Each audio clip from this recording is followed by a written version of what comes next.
She's an Afro soul jazz singer, guitarist, and saxophonist. Grew up in a music-oriented family where her love for music began. Her love for songwriting became evident from a very young age where she began writing in high school. She doesn't live for music. Now, how did she put it now? She said she's not a musician. She's not a musician. She lives music. Yeah, and she's here with her guitar. And she's here with her guitar. So let's do this. Before we come to her, you'll be hearing the sound of her guitar playing one of her favorite songs. What song would that be? Iwonika or I'm Feeling This? Ekura or something. We just had Ekura. Which one would you want her to play? Anyone she wants to play. Just play anything. So this is okay, she's already in shot already. Go ahead. Yes. That's Aramide. Aramide Sarumo, a Nigerian artist. I don't care what people say. I don't care. I don't care what people think about us. And I'm saying, and I don't care, and I don't care, and I don't care, and I don't care, and I don't care. Welcome to the show. Thank you. We care that you're here. Good to have you here. Thank you very much. So how did this Afro soul and jazz thing start for you?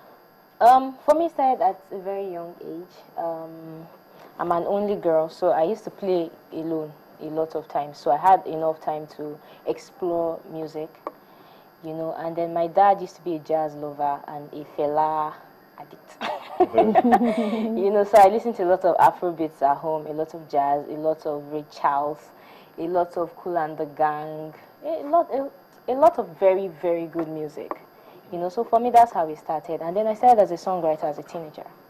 Yeah. Okay, you said you were an only child. In the midst of how many boys? No, only girl. In the midst of how many boys? 2 boys. Okay. And then every house that we moved to, we were all boys there. So I didn't have girls to play with.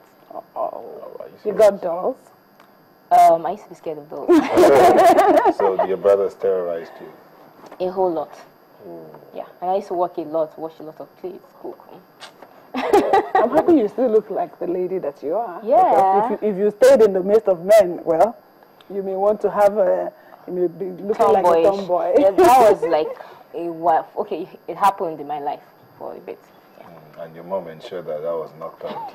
My mom, the disciplinarian. All right, so why did you choose jazz? You listened to a lot of Afrobeats, juju music, you listen to Kool and the Gang, but you choose jazz. For me, jazz was kind of, I listened to it a whole lot that it just stuck in my head. And it was, I love every other style of music, but it was kind of like a preferred genre of music for me. And then as time went on, as I grew older, I started to discover soul music as well. You know, so I used to listen to Aretha Franklin, Anita Baker, India Arie, and a lot of them, you know. So I kind of like formed my own style of music from what I listened to as a child and growing up as well. Yeah, you were part of the Divas Unplugged. Yeah, that was in Jos, yes. Let's talk about this. Divas Unplugged is, it was an acoustic show for upcoming soul singers then in Jos.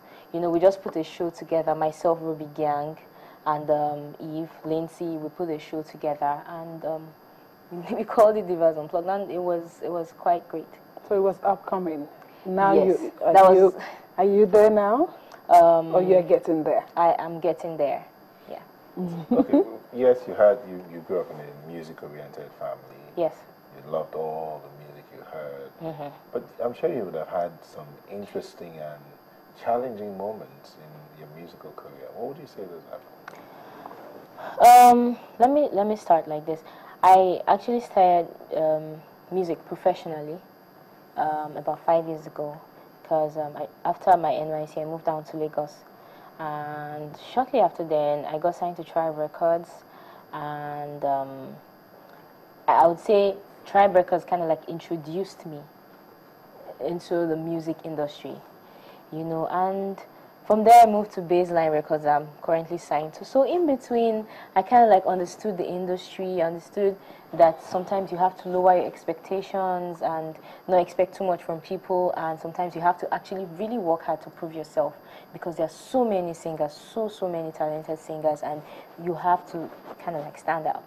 And then my style of music was not so popular, so that was a major challenge for me. So the only way I could kind of like prove myself to people was to stand out, do something different, get better on my guitar and other things. You sound, there are some who think you sound a lot like Asha. Yes. You hear that a lot. Yes. So is she one of those you listen to? Yeah, she, at a particular stage in my life, I listened to her because the first time I heard Asha's music, I think I was in maybe SS3 or my first year in the university, and I really loved it, you know. And someone actually played it for me. I said, "This girl reminds me of you," or "You remind me of this girl," something like that, you know. And then she was like, "I think you should listen to this kind of music more and try and make sure that your music sounds like this." So somehow I would say she kind of like played a major part in my life. So how many videos do you have now? I have 3 official videos. That's for It's Over. It's Over was my first single. And then I have Feeling This Feeling, and I have Iwanikon. Then I have 2 covers, Today, and